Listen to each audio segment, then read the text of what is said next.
Assalamualaikum warahmatullahi wabarakatuh.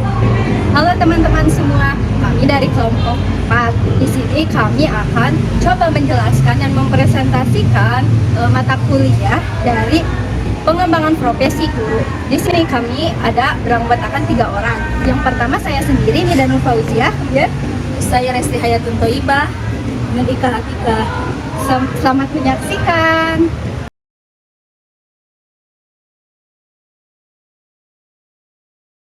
Ini saya akan coba menjelaskan atau mempresentasikan mata kuliah pengembangan profesi guru dengan tema pengembangan keterampilan melaksanakan model pembelajaran efektif. Di sini ada 3 materi yang akan disampaikan. 3 materi yang akan disampaikan itu adalah 1. Pengertian dan tujuan, yang kedua ada pengembangan prinsip, dan yang ketiga ada pengembangan kegiatan. Kali ini yang akan saya pelajari adalah pengertian dan tujuan dari model pembelajaran efektif. Pengertian dari model pembelajaran efektif adalah proses belajar mengajar yang bukan saja terfokus pada nilai akhir dari peserta didik, namun bagaimana proses pembelajaran yang efektif dapat meningkatkan pemahaman kepada siswa serta kecerdasan, kemudian perubahan dari perilaku, dan mereka mengaplikasikannya dalam kehidupan sehari-hari. Nah, dapat kita simpulkan ya bahwa model pembelajaran ini tidak hanya berfokus pada nilai hasil akhir. Jadi Asep juara 1, Danis juara 2 bukan berfokus kepada hasil nilai akhir atau seperti ranking-ranking seperti itu. Namun model pembelajaran efektif ini berpacu kepada proses selama pembelajaran, yang mana dengan proses pembelajaran ini menjadi wadah supaya anak dapat memahami pembelajaran dengan baik, kemudian adanya perubahan perilaku di diri anak, serta dapat mengaplikasikannya di kehidupannya sendiri. Maka dari itu, kita sebagai guru harus tahu bagaimana proses pembelajaran yang baik dan menyenangkan bagi siswa. Tujuan dari model pembelajaran efektif adalah model digunakan untuk membantu memperjelas prosedur pada saat guru mengajar untuk menciptakan hubungan serta keadaan keseluruhan dari apa yang didesain dalam pembelajaran.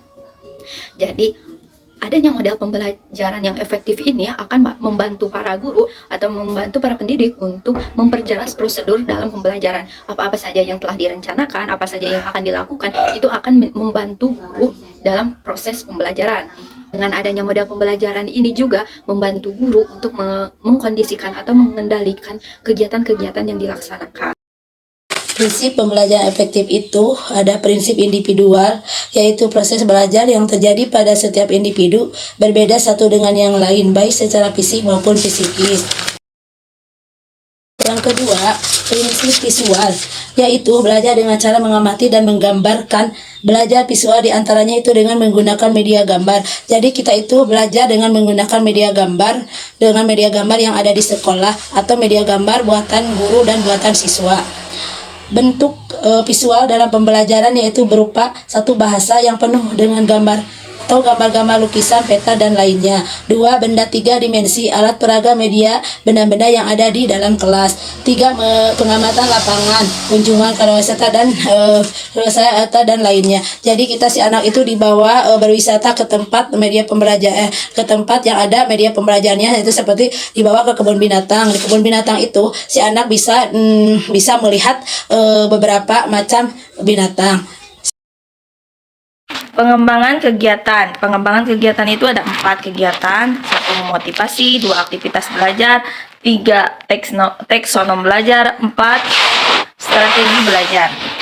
Dimana motivasi itu kita harus meningkatkan kualitas guru, memaksimalkan fasilitas pembelajaran, mendorong dan memberikan rasa senang ketika pembelajaran, dan mengapresiasi setiap pembelajaran anak. Yang kedua, aktivitas belajar. Aktivitas belajar menurut Gib Mulyasa 2003 mengemukakan hal-hal yang perlu dilakukan agar siswa lebih efektif dan kreatif dalam pembelajaran, yaitu dikembangkannya rasa percaya diri, memberikan kesempatan kepada seluruh siswa untuk berkomunikasi secara bebas dan terarah tapi ilmiah, melibatkan siswa dan menentukan tujuan belajar dan evaluasi. Taksonomi belajar, yaitu ada ranah kognitif dan ada ranah aktif. Ranah kognitif, ranah yang berkaitan aspek-aspek intelektual atau penalaran. Sedangkan ranah efektif yang berkaitan aspek-aspek emosional seperti perasaan, minat, dan sikap. Yang terakhir, strategi pembelajaran. Dalam strategi pembelajaran itu ada 4. Strategi pembelajaran ekspositori, strategi pembelajaran inquiry, strategi pembelajaran berbasis masalah, dan strategi pembelajaran meningkatkan kemampuan berpikir. Itulah pemaparan dari kelompok kami. Semoga kalian semua mengerti dan memahami dan banyak manfaatnya. Terima kasih. Wassalamualaikum warahmatullahi wabarakatuh.